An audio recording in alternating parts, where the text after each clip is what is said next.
From Philadelphia, the city that pulsates with the beat and the rhythms of yesterday and today, it's time for the Geator with the heater, the boss with the hot sauce, Jerry Blavat. 60 seconds make 1 minute, 60 minutes make 1 hour, 24 hours make 1 day, and out of that 24 hours, 2.5 hours are dedicated by the young teenager to the hit this show on the radio. So without further ado, let's carry on through now. 5, 4, 3, 2, 1, blast off!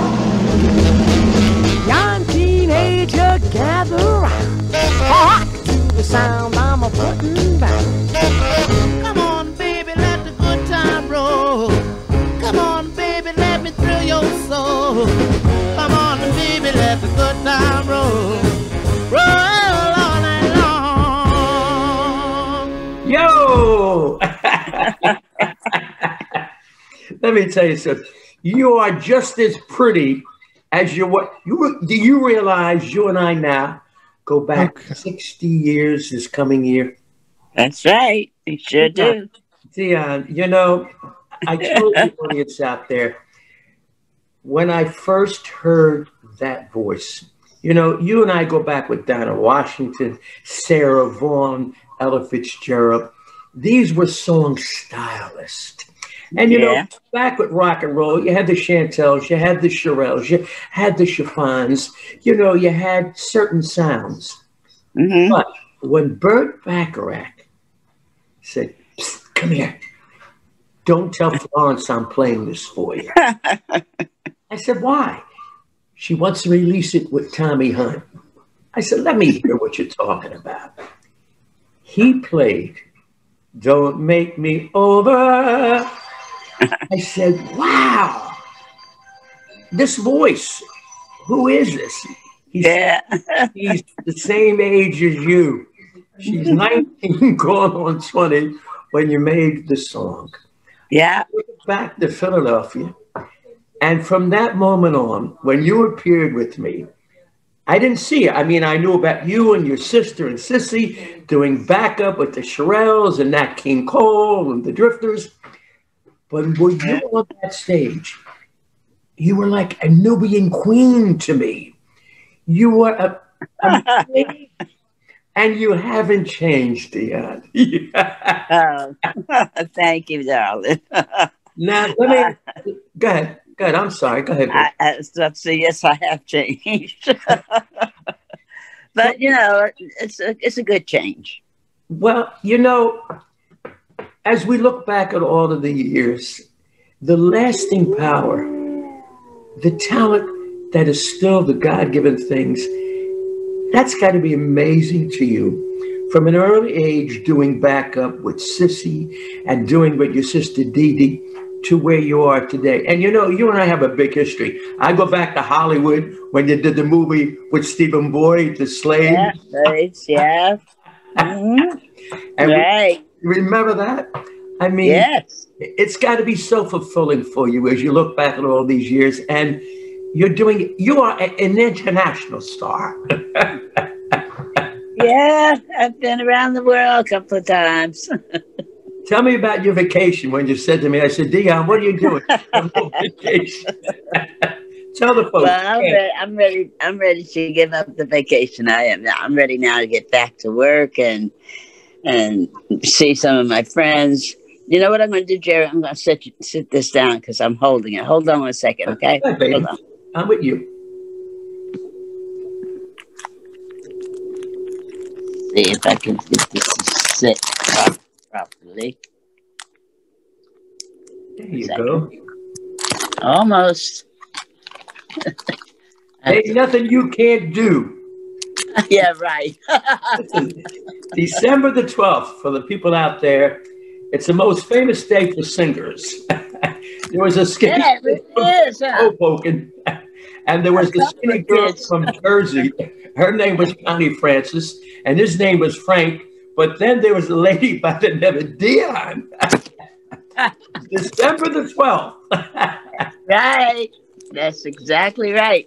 And listen, he'd call you every year and say, yo, Dionne, right? That's right. Call me every single year. I get flowers. It was a wonderful conversation. Yeah, he was my poppy. Yeah. You know, I remember when your mom and you were appearing in Atlantic City, and you came over to my place, Memories, and my mother cooked for Yeah. your mom and you, and Frank was in the garden with Jilly. Remember when Jilly was in the garden? You know, so many of our greats are no longer here, Dionne. I know. Yeah. You know, Miss him a lot too. yeah. You know, Sammy, December the 8th, he was born December the 8th. Yeah. And he would have been 94 years old today. I know. And you know, tell me about those days for the audience when it was really show business, T. Oh, I can't tell you. I was brought into what it was considered real show business by the icons of the industry. You know, I was privileged to sit in the dressing room of people like the entire Rat Pack, Sammy and Frank and Peter Lawford and Joey Bishop, all of them, you know, and I would hear stories that they would tell to each other, and jokingly and seriously. Lena Horne and Ella Fitzgerald and Diane Carroll and Sarah Vaughan. I mean, it was like I was in the college of show business. You were a young kid back then. You know? Yes, I was a baby, and they embraced me and mentored me and decided that I was their baby. Yeah. And they were going to make sure that I did nothing that I was not supposed to do. And I wanted to work in the same places that they all worked in, and eventually I was able to do that. I wanted to look like the ladies that mentored me, you know, the regality that they had, and eventually I made myself look like that. You know, it was just one of the most amazing things that could have ever happened to me. It was a magical time back then, if you recall. And when someone in show business saw something in you that they saw in themselves, man, they just embraced you. It was the honesty. And I feel badly for young people today that don't have the mentors, Dionne. You know, you think about that, and you know, I want to go back to the beginning. Then we're going to talk about the album with you and Johnny. And by the way, Mathis considers you to be one of his ladies. She is one of my ladies. I adore him. I really do. I do. We've been friends for so many years, and he's just been just above and beyond. He's just always there. Whose idea was it for this wonderful album? My son. Damon. David, wait. You did the Thanksgiving Day parade with me in Philly, and David sang with you. Damon, right. Yes. He was just a little guy. Yeah. I met him. Yeah. Oh my gosh. Yeah, he produced the last four or five CDs of mine. That's amazing. You know. Yep. Does he know? Did he? No, he was just a little boy. I mean, when I'm going back, I mean, because I go back at the Latin Casino when you appeared there, and they had, ladies and gentlemen, they sold everything out. You had to do another show. They kept moving for another show. And Sammy then followed you and said, man, she got another day and I didn't get another day. Damn, don't make me over. How did the association with Bert and Hal happen back in the day? You know, I met them while I was doing background work and demonstration records.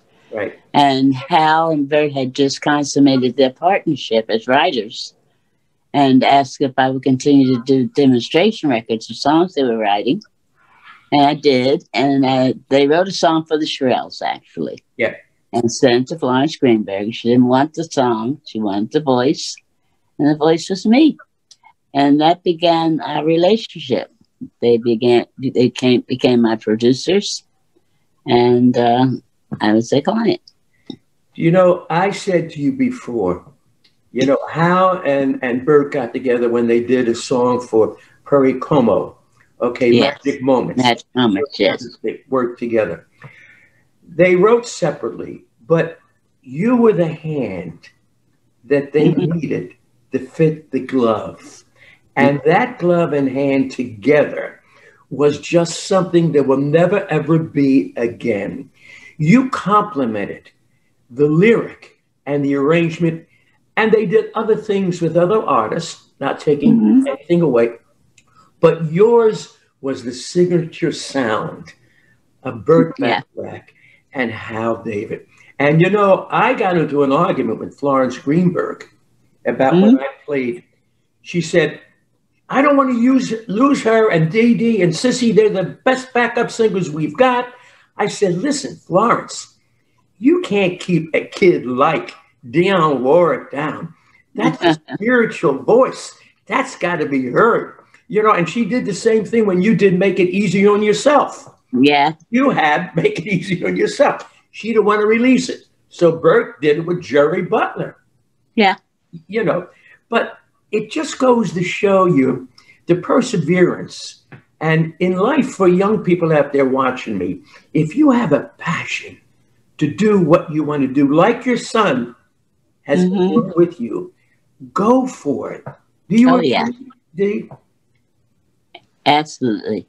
Absolutely. You know, I like I tell both of my babies, you know, I've been able to assist them in many ways. You know, I can in most cases open the door, but guess who's got to walk through it? Right, right. And they both understood that. So they honed their crafts, and to the point that they were accepted, and they're both doing great. You know, one of my favorite songs, I don't know if the audience knows, and it's on the Warner Brothers thing that you did. And Yeah. I didn't mean to love you. Yeah. I mean, God. you hit that note. And the lyric, I'm going to play it. We go off for the audience. Waking up in the morning, lying next to me. I mean, Dionne Warwick, the soul of what you feel is in the voice. I mean, it's just... Yeah. And, you know, when you're able to sing words that are meaningful and powerful as the ones that I've been able to sing, you know, the emotion itself takes over. You know, it's a wonderful, wonderful way of presenting music to people. And it all came from gospel. Oh, absolutely. You know, I think that's the primary reason that I understand the lyric the way that I do. Because, you know, gospel music is that of the Bible. And understanding what you're singing about in the Bible is very, very important. And that's why the first primary thing that I look for in any song is, what am I saying? You know, it's very, very important that I'm sending a message that is meaningful and has substance to it. You know, out of all of the songs, and I love A House Is Not a Home. Yeah. I mean, things that, and that's another interesting thing when I've spoken to Bert, who's probably watching this, by the way. Yeah. The thing that happened, as you know, when they went out to Hollywood and started to do all those things for the movies, and then Promises, Promises, Promises, which really, they split from each other because of the movie industry. You lived in Hollywood for a period of time. Yeah. And now you're back at home, at your home, and about to go off vacation. But did you like living in LA at that time? It was a whole different world, wasn't it? Yes, it was completely different. I remember vividly how pleasant it was, my first visits to Los Angeles. It wasn't as crowded. I tell you what, I truly believe kind of took the the complete shine off of the glitz of Hollywood has to be when East Coast people decided to move out west. And well, we know how we are on the East Coast. We're very, very aggressive. We're very, very anxious. You know, even the laid back feel that Los Angeles always had at one time, got lost. Yep. You know, all the hurry, scurry, berry, and honey, sugar baby kind of stuff happened because East Coast people moved out there and changed everything. I mean, truly changed it. Yeah, yeah. You know, Sunset. You know, and you lived on Sunset. Remember, I visit you, and we go to Bumbles, and we go to the factory. That's remember right. Those little places. Yeah. But you know, you are an East Coast kid. I mean, just like I sure am. I really am. You know, and I missed it. I really did. I missed it. I got to the point where I was living in jeans, and I said, what am I doing? That's not what I was brought up to do. You know, wear my skirts and blouses and things of that nature. I'm not a t-shirt child, you know. And so I'm back to being Dionne. Yeah. Oh, by the way, Gladys said to give your love, Gladys Knight. Yeah. I mean, you two go way back. Yeah, we do. Go back right to the very beginning of my career. Yes, she did with every beat of my heart. If you remember, here comes the letter full of tears. Yeah, you know, and you know she is going to do the Malt Shop Memories cruise with me this year. You remember? Terrific. Yes, and I got to tell you, ladies and gentlemen, when you walked out on stage, Dionne did the Malt Shop Memories cruise. Also, Priscilla Clark did the cruise. So many of the great, Frankie Valli did the cruise. Neil Sedaka, the Beach Boys. But when I introduced Dionne, place is packed. I said, ladies and gentlemen, you know about royalty. You know about international royalty. You know we've had Petula Clark. But this is truly not only international royalty. This is the voice of America's royalty. And when you came out, they had a standing ovation, and the ship started to rock a little bit. Remember that? Yeah. And you almost lost me, I'll tell you that. It's like, oh, no, you promised it wasn't going to do anything like that. Throughout all the years, I think about the fun that we used to have. You know, as you look back right now, when you were singing with Dee Dee and back with Sissy, did you ever really think that you would be where you are today? No, not at all. You know, I don't think any of us did. You know, we were doing, when I say us, I'm speaking basically of Backrack and David and myself. We were doing things musically that nobody was doing. You know, it was so different from anything else that was being recorded or played. And we came during an era of the groups, basically. And there are very few females who were out there at that time. You know, I remember Mary Wells, of course, was one of the singles. Kim Weston. Arthur Reed. Then, of course, you know, you had the Petula Clark and Dusty Springfield and those gals. But there were no Black female single artists at that period of time. There were very few of us. So we kind of paved the way for a lot of us to decide, okay, it's okay to be a single recording artist. But the kind of music I was doing was so different than anybody else's. I think that really had a lot to do with why people gravitated to me. You know, they were hearing something that was not quite of the norm, you know, and they didn't mind it. They liked it. So, you know, that was the advantage that Backrack David and I had. But, you know, you said it earlier, it was a storyline. And that really came from, as you were singing gospel to the Lord, there is a story. And See, many people, we all talk about Bert, but Hal's lyrics. There you go. As the lyricist. Yes. You agree on that? Absolutely. I've never called him a lyricist. I've always called him a poet. Yeah. Hal wrote words that anybody could say and anybody would understand. He wrote to the heart, not at it. And I've always felt that about his words. I felt so privileged to be able to sing his words because they had meaning, they had substance, and they were words that everybody enjoyed listening to, you know, or wanting to say themselves. So, you know, as far as I'm concerned, and he really spoiled me because that is the first thing I look for in a song. What am I going to be saying? Out of all of the things that you recorded, what is your favorite that hit home to you? From Oh my, they're just too many.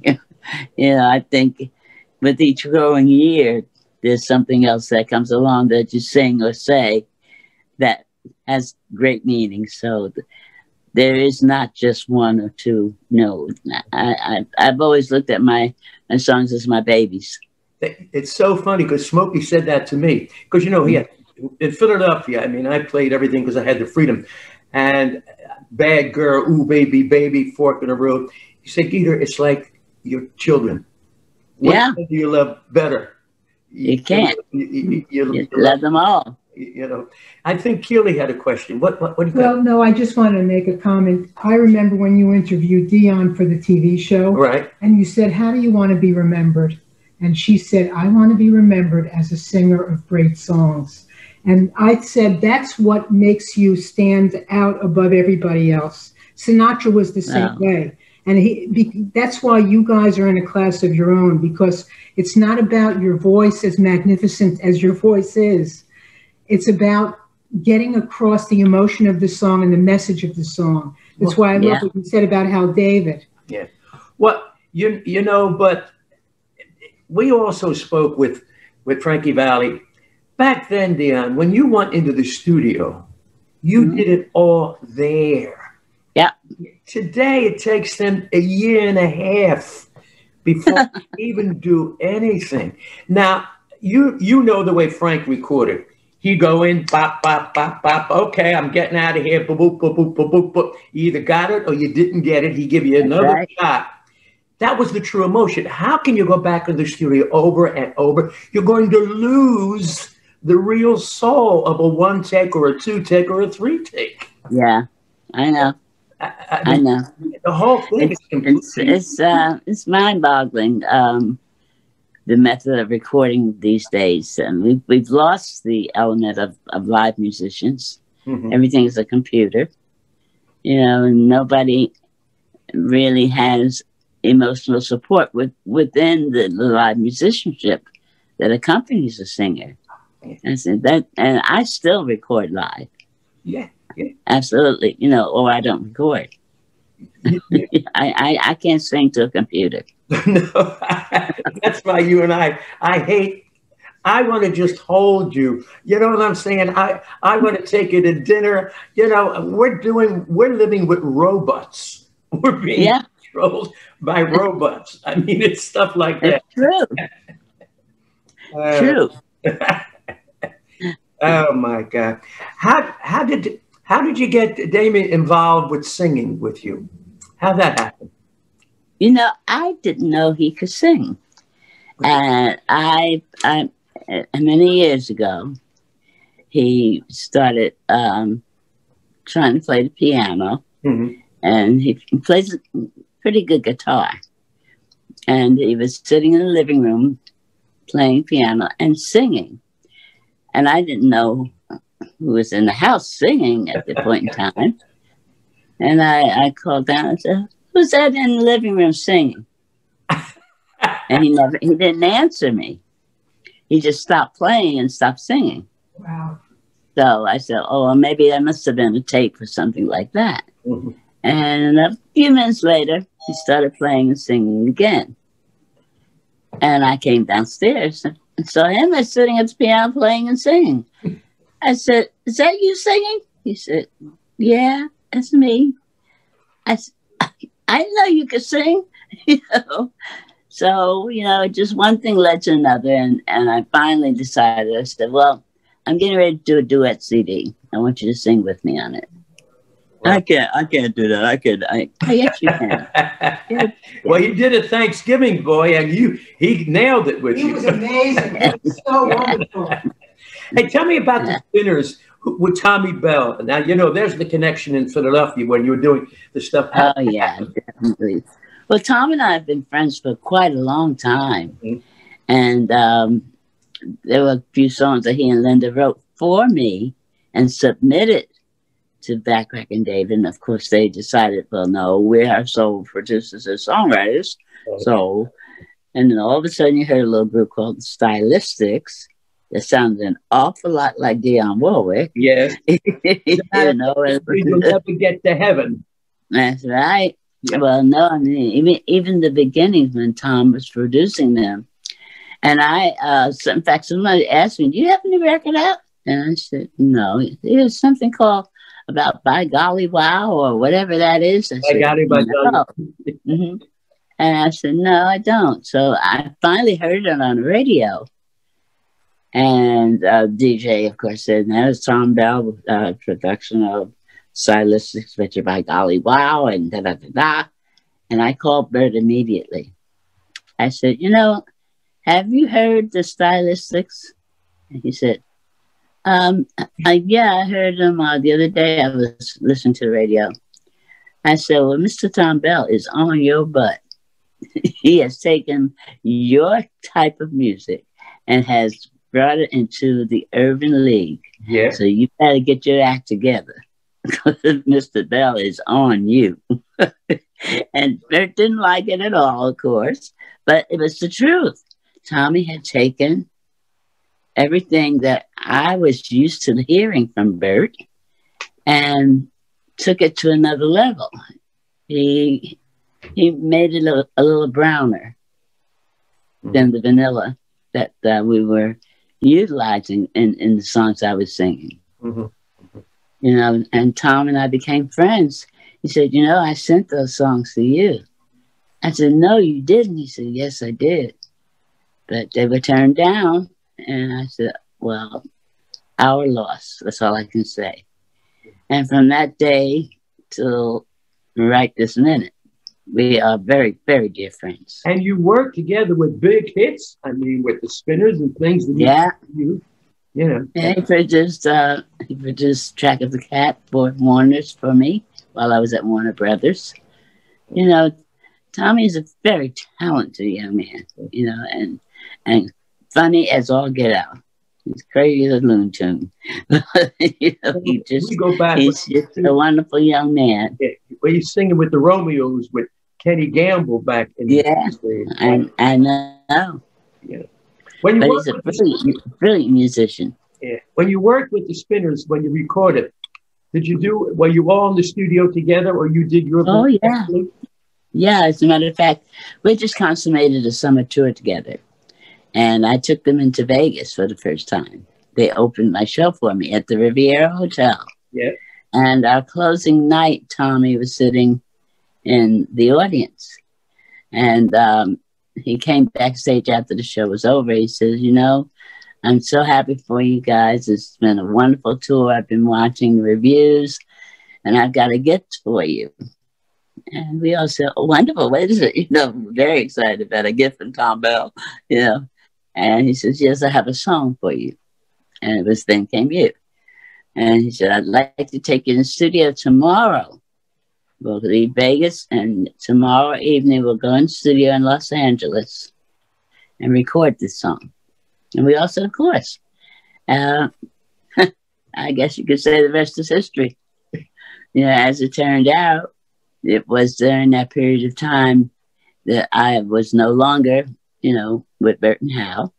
Right. And had not had any real records of any substance.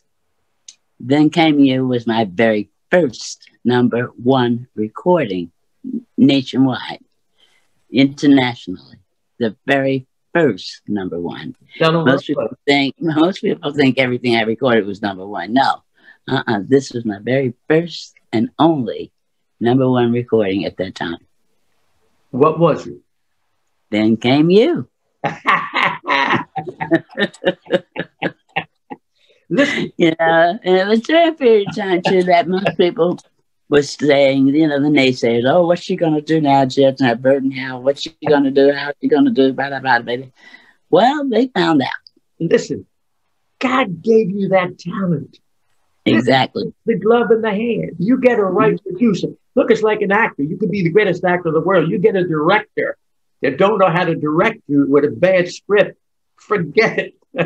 Exactly. You just have to LA and he never came back. That's true. So true, Tell me about the thing with the world thing you did with Stevie and all of the wonderful artists at that time. Oh, We Are the World? My God. What an event, because that's exactly what that was, an absolute event.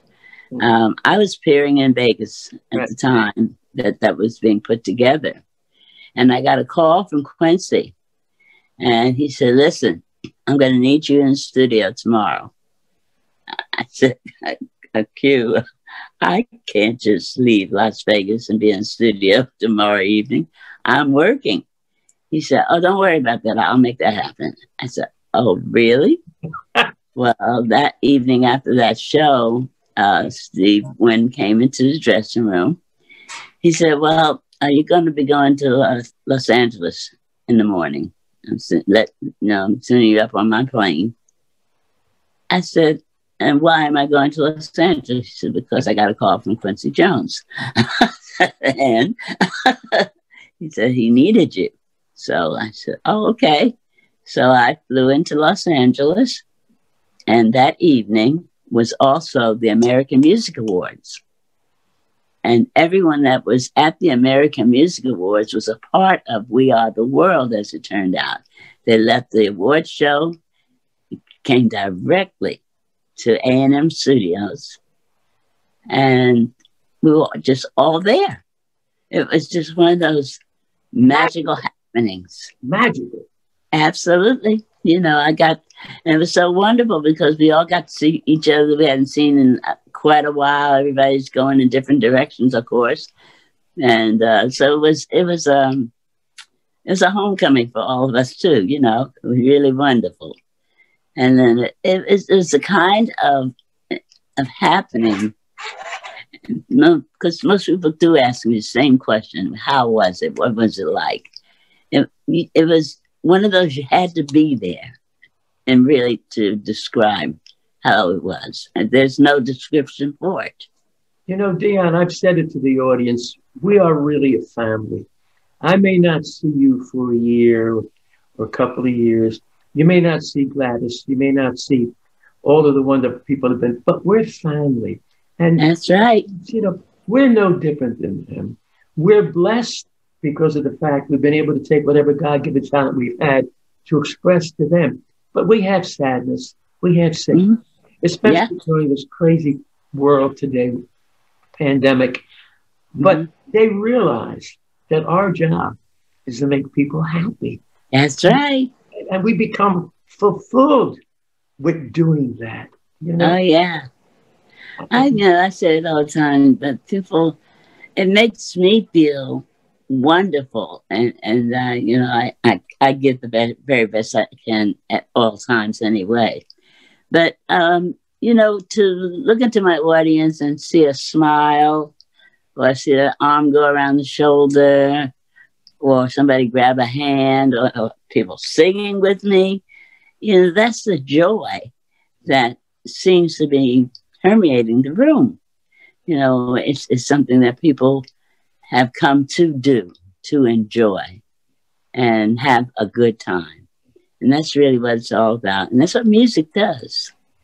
I love you because you're when I was just 19 going on 20, and I heard that voice. And I had known Dee Dee and I had known Sissy, with all the backup singers back then, you know. And I heard that voice.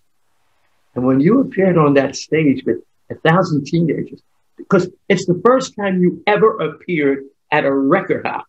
And when That's right. you were on stage and those kids were cheering, and I looked at you, I said, not only is the voice the beauty, but look at you. I mean, and you still possess that smile, that love that I saw 16 years ago. Nat King Cole. We spoke about Nat. Remember years ago with Nat? You did some backup with him? No, I met him. I had the pleasure of meeting him. I did the last benefit that was done for him. And it was being held at Carnegie Hall. I'll never forget as long as I live. And Maria she had put this whole thing together. And I had met her. I was at some kind of one of those dinners that we all have to go to every now and then. And she happened to be there. And she approached me and asked if I would be a part of this benefit. And I said, of course I will. You know, Nat King Cole? Yes. You know, it was like, you think you have to ask me? You just tell me. You will be there. And as it turned out, it was just one of those magical evenings. So it's his last days on earth with us. Yeah, you know, Nat was, you know, I had the pleasure of meeting Nat. I'll give you a great story. Sammy, Billy Eckstein, and Nat King Cole. Oh my God. Okay. Sammy was appearing at the Schubert years ago in Philadelphia. And if you remember, Billy was doing some duets with Sarah Vaughan. On Mercury. And Quincy, by the way, was producing all of that stuff. Yeah, I know. So Sammy said to me, I must have been, my gosh, I had to be maybe about 18. He said, man, I'm going to have dinner tonight. He said, somebody's going to come and see the show. And it was Billy Eckstein and Nat King Cole.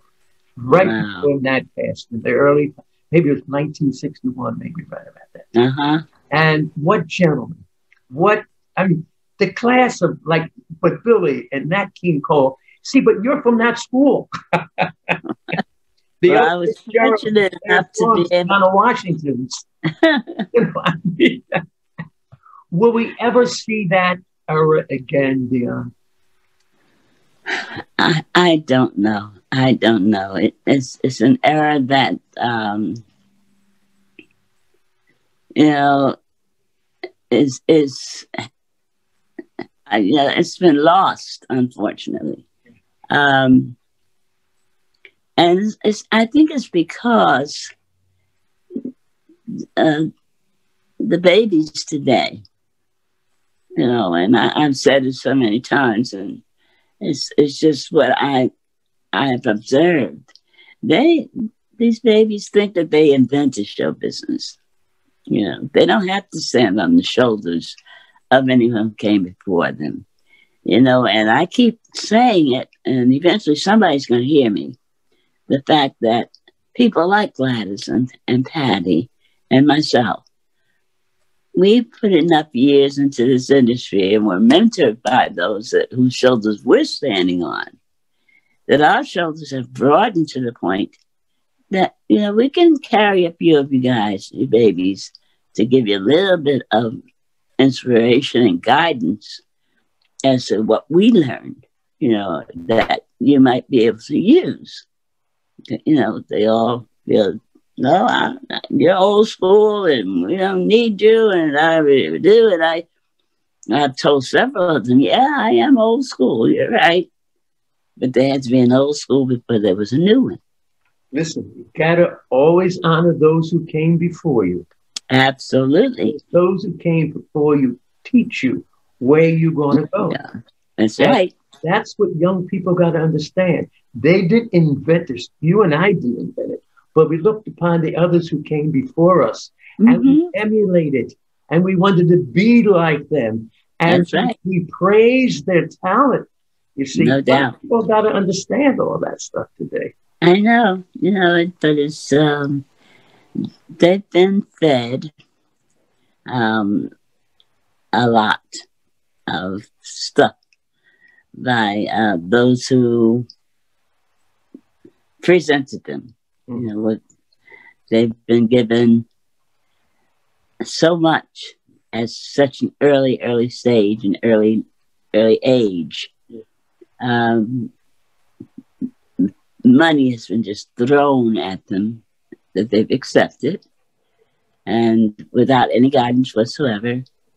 And some of them have utilized it very well. I must say that. We have some brilliant youngsters who have taken time to watch a few people that they wanted to look like or be or have the power of. So they have used their brains in that instance. But they can be counted on one hand. Yeah. And another thing comes to my mind here. We perfected our act by actually working live at casinos and at shows and at theaters. Yeah. A lot of these kids today, the monetary value is so big you can't even afford some of That's these. true. And when they're working, they're not working in an atmosphere. You've got maybe 800 people or 1,000 people where you can reach out to these people. Right. We learn from working all little spots, as you remember going back. Absolutely. And, the intimacy of that and being able to reach people on an intimate basis, almost one-on-one, and when you look at these coliseums and baseball stadiums and soccer fields, and I mean, who are you really reaching? Touching, that's the word. Who are you really reaching? I mean, when you're on stage, when back in the day, especially the Sepia circuit, man, all those clubs in Detroit and Philadelphia and Pittsburgh and Chicago, the Flame Show Bar in Detroit, the audience was right there. That's right. You knew what you did right and what you did wrong. And you affected the act back in those days. That's right. Not today. No. There's no such animal. Listen, we got to sing happy birthday to you. Ready, Keel? Okay. Now listen, Frank is not here. Sammy. No, he's not. Jay Siegel and Little Anthony both sang happy birthday to you the other day. So this is going to be Sonny and Cher. Kevin has it. Kevin will show it to you. 1, 2, 3. Happy birthday to you. Happy birthday to you. Happy birthday, dear Dionne. Happy birthday to you. Thank you. Listen, when will I see you? When will I see you again? Now, listen. Hopefully very soon. I hope this pandemic thing will just dissipate and go away. And now they have this vaccine that they're getting stick in everybody's arm. Hopefully that'll be a way of alleviating some of this. Last year, I asked you, do you want wine or macaroni for your birthday? What do you want to do? Oh, you know what? The wine? This is my birthday gift right now. Okay. Just being able to speak and be with you for this period of time. Aww. That's my gift. Thank you. Listen, you know that you are a special lady all of my life. Well, I mean, you know that. I don't have to tell you that. Yeah. And I want you to be safe.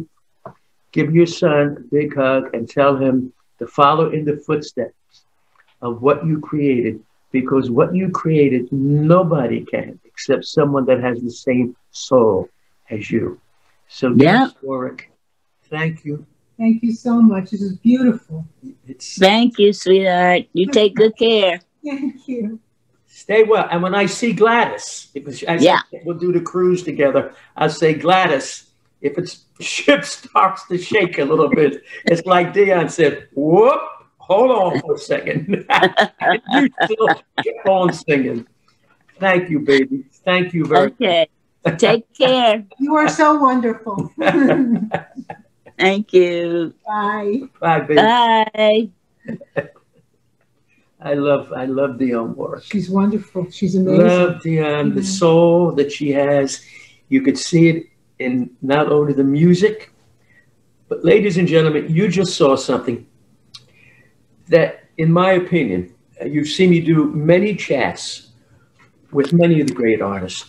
But here is a woman who started from gospel, sang, as you know, with Sissy, her aunt, sang with her sister Dee Dee, and was able to elevate herself to become an international star.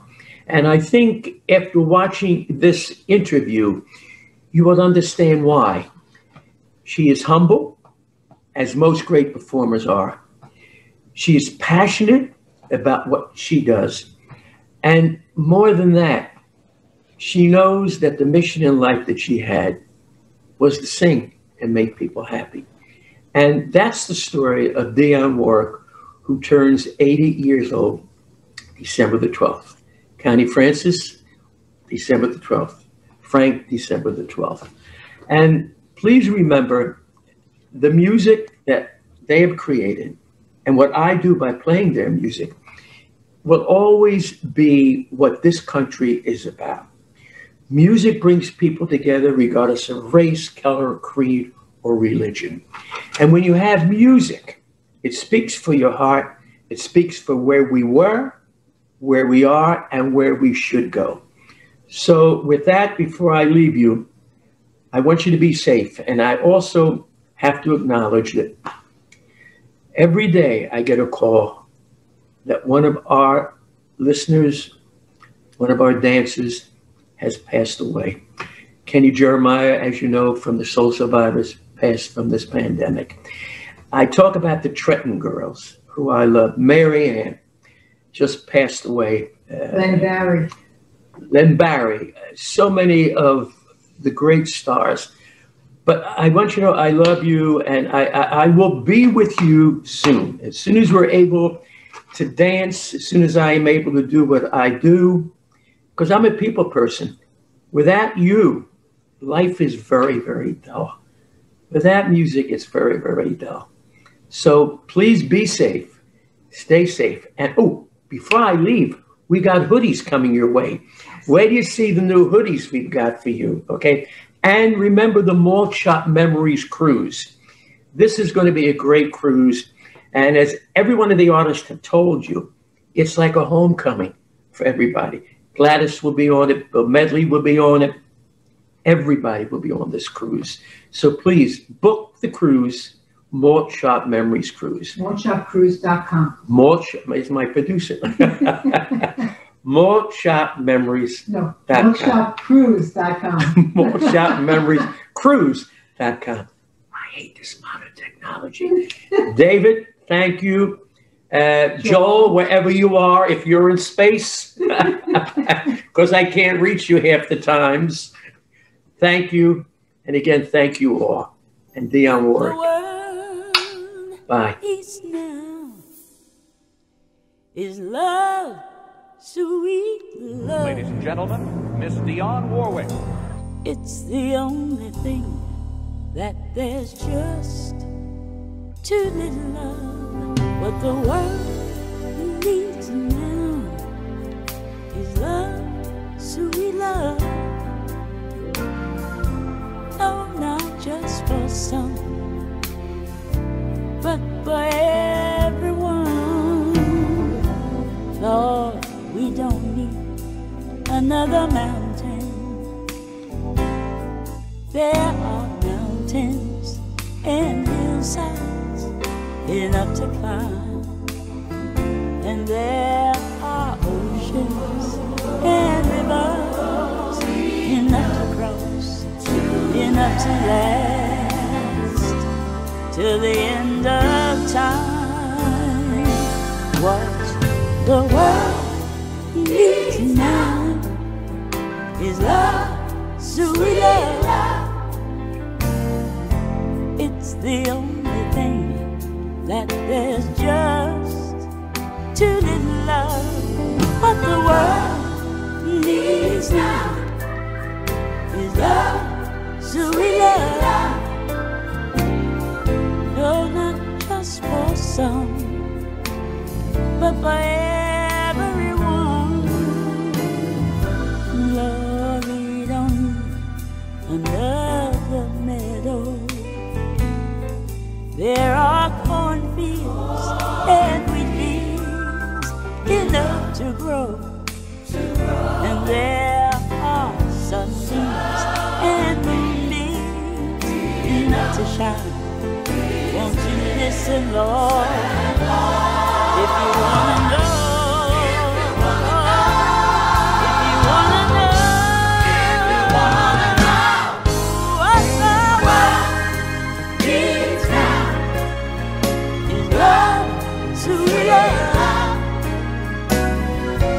It's the only thing that there is just to this love. What the world needs now is love, sweet love. No, not just for some, oh, but just for everyone.